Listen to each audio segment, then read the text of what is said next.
Good morning mga play. So time check 9 AM. Magpupurga tayo ng ng mga ibon natin. Ang gamit natin ay Vermix Forte. Hinahati ko sa tatlo yan guys. So ayan, Vermix Forte sa yung tubig. Sasawsaw natin yan para dire-diretso sa lalamunan nila, hindi dumidikit sa lalamunan. So magpupurga tayo ng ating mga warriors kahit na wala pa silang laro. Pwede rin pa kailangan natin silang purgahin para ma-maintain yung kanilang katawan kahit na wala silang lipad.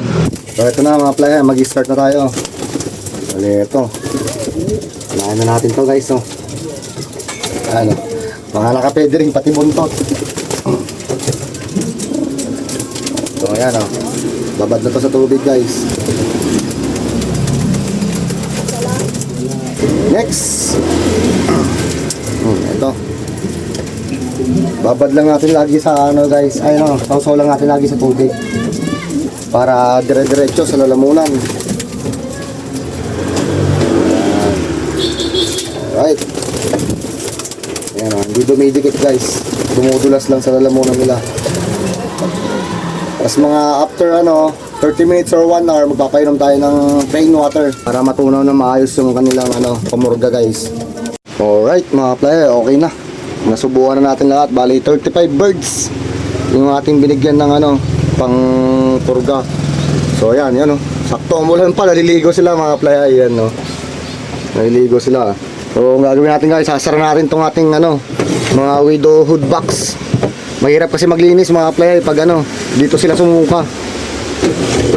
Ang hirap linisan sa kanila langgam mga play, yung kanilang mga bulate mga play, mahirap linisan pag dito nila talaga sinuka. So, sasara natin yan para lahat dito lang sa sahig.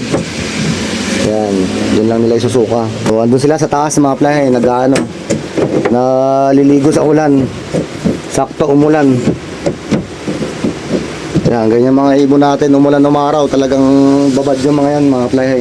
So mamaya bibigyan natin sila ng tubig para mas matunaw yung kanilang sinubo na na pamurga.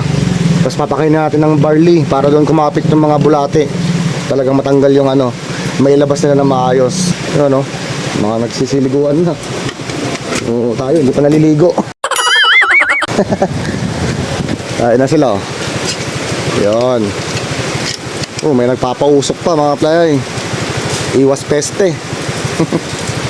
Yan, lakas ng ulan sakto sa purga nila. Yun ito na mga play, nagbabad na tayo ng ating barley para sa kakainin nila mamaya. Ginagawa natin to mga play para nga po mawala yung mga bukbok, saka yung talagang wala nang laman yan, mga umapaw na yan, wala nang laman yan.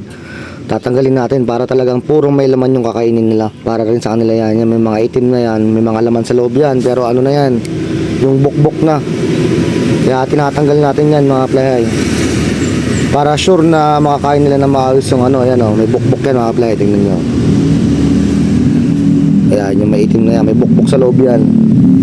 So ayun yung way natin para talagang malinis yung kanilang tutukain mamaya. So eto, kakapitan lang to guys ng mga yung mga bulate na ilalabas nila. So light food lang to, kaya madali nilang madaling matunaw at madaling kapitan ng mga bulate na lalabas mamaya.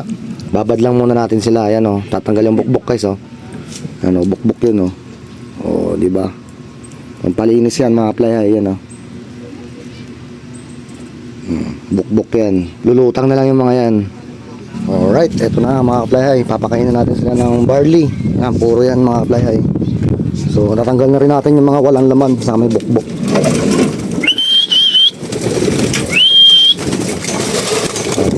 Nilad natin yan.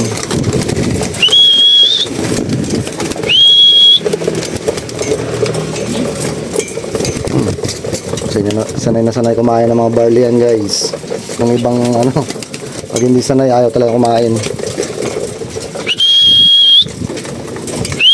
Check natin mamaya mga kaplahay yung kanilang nilalabas. Alright mga kaplahay, check tayo ng ng kanilang resulta. 12, bali 9 tayo kanina nagbigay. So yan, may mga nilabas na nga. Ito, pasintabi sa mga kumakain mga kaplahay. Yan tapeworm. Kitang kita nyo mga kaplahay, tapeworm yan. Sabi na may bulate na sila, may itlog po. Yun, tapeworm. Tingin tayo ng iba. Oh, yun oh. Meron pa oh. Dito, marami na siguro. Ayun oh. Ang dami na mga player oh. Yun oh. Tapeworm din. Kasamang roundworm. Ayun oh, kung mapapansin nyo mga player, gumagalaw po. Puro langgam na naman to mamaya. Ayun oh, roundworm. Ayun oh, roundworm. Saka tapeworm. Sabay, nilabasa yun. Dami nung isa. Pumpulan mga player. Yun. Yan, mabilisa yung ano natin kahit mamurahin lang. Ayan oh. Naglagan yan mga player. Labas lahat yan.